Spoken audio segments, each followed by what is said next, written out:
வணக்கம் மக்களே, நான் உங்கள் இயற்கை விரும்பி. இந்த வீடியோவில் பார்த்தீங்கன்னா நம்ம தினசரி குடிக்கக்கூடிய காலை க்ரீன் டீயில் என்னென்ன போட்டுருக்காங்கன்றது யாருக்கும் தெரியாது. இந்த வீடியோவில் உங்களுக்கு தெளிவாக காட்டுறேன், பார்த்து தெரிஞ்சுக்கிட்டு இந்த வீடியோவில் இருக்கிற மாதிரி நீங்களும் ஃபாலோ பண்ணுங்கள். இந்த மாதிரி குடிக்கிறதுனால உங்களுக்கு ரொம்ப ஹெல்த்திஃபுல்லாகவும் இருக்கும், தினசரி உங்களுக்கு எனர்ஜியாகவும் இருக்கும். இதில் பார்த்தீங்கன்னா கருப்பு துளசியில் ஒரு 8 இலை பறிச்சிருக்கிறேன் பாருங்கள். அதே மாதிரி இது வந்து வெள்ளை துளசி என்னடா பச்சையாக இருக்குன்னு சொல்லி கேட்காதீங்க.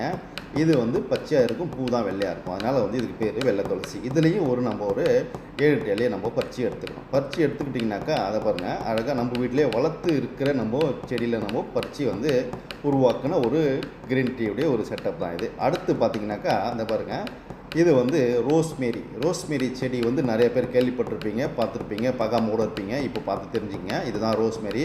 இந்த இலையை பார்த்தாலே உங்களுக்கே தெரியும் எவ்வளோ மெலிசாக ஸ்லிம்மாக அழகாக இருக்குன்ட்டு உங்களுக்கே தெரியும். இதோடைய பலன், குணம், அதிசயமெல்லாம் உங்களுக்கு நீங்கள் இந்த மாதிரி க்ரீன் டீ உருவாக்கி குடிச்சிங்கன்னா உங்களுக்கே தெரியும்.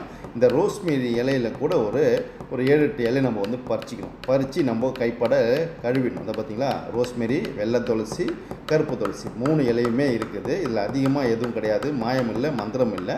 அழகாக இந்த மாதிரி ஒரு கண்ணாடி கிளாஸில் நம்ம இந்த இலையை கழுவி அழகாக நம்ம சுத்தமாக கழுவிடும். ஏன்னா பொடி மண்ணெல்லாம் இருக்கும், அதனால் க்ளீன் பண்ணி கழுவிட்டு இந்த கிளாஸில் போட்டோம். இப்போ போட்டுட்டு நம்ம அடுத்தது என்ன பண்ண போகிறோம்னாக்கா, அழகாக ஒரு கிளாஸு சுடு தண்ணியை நம்ம அழகாக இந்த மாதிரி பார்த்திங்களா, இந்த மாதிரி ஒரு கெட்டிலோ இல்லை அடுப்புலையோ உங்களுக்கு சௌகரியம் எப்படி இருக்குதோ அந்த மாதிரி வந்து ஒரு கிளாஸில் சுடு தண்ணியை வச்சு நல்லா கொதிச்சதுக்கு அப்புறமா இந்த கிளாஸில் இருக்கிற தண்ணியை நம்ம வந்து யூஸ் பண்ணோம்னா இந்த க்ரீன் டீக்கோசரம் போட்டு வச்சுருக்கிற இந்த துளசி இலை, ரோஸ்மேரி இலை, வெள்ளை துளசி எல்லாமே இருக்கிற இலை கப்பில் வந்து நம்ம இந்த மாதிரி நமக்கு தேவையான அளவுக்கு இந்த கிளாஸை நிறச்சி ஃபுல்லாக ஊற்றி வச்சிட்டிங்கனாக்கா இந்த மாதிரி எவ்வளோ ஆவியோடு வந்து பார்த்திங்களா பாருங்கள். இந்த என்ன தான் இந்த சுட இந்த தண்ணியை இதில் ஊற்றினா கூட உள்ளே இருக்கிற க்ரீனாக இருக்கிற இலை எல்லாமே க்ரீனாகவே இருக்கும். அதுக்கு தான் வந்து க்ரீன் டீன்னு சொல்லுவாங்க. இதனால் நம்ம ஊற்றி வைக்கிறதுனால இதோடைய பலன் உங்களுக்கு இப்போ கொஞ்ச நேரத்தில் தெரியும். இதை பாருங்கள், இதை ஊற்றி வச்சு ஒரு 5 நிமிஷத்துக்கு அப்புறமா வச்சுருக்கிற இலை, இந்த தண்ணியை பார்த்திங்கன்னா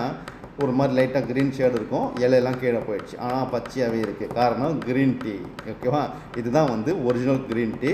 இதை மாதிரி நம்ம தினசரி காலையில் குடிச்சிட்டு வந்தோம்னா நம்ம உடம்பு ஆரோக்கியமாகவும் நம்ம உடம்புல வர வேர்வை ஸ்மெல் மாறுமாகவும் இதை குடிக்கிறதுனால நமக்கு நிறையா நோய் எதிர்ப்பு சக்தி கிடைக்கும், நல்ல எனர்ஜி ஃபுல்லாக இருக்கும். நாள் ஃபுல்லாக பார்த்து செய்யுங்க. நீங்களும் இது மாதிரி ஃபாலோ பண்ணுங்கள். ஓகே, பாய்.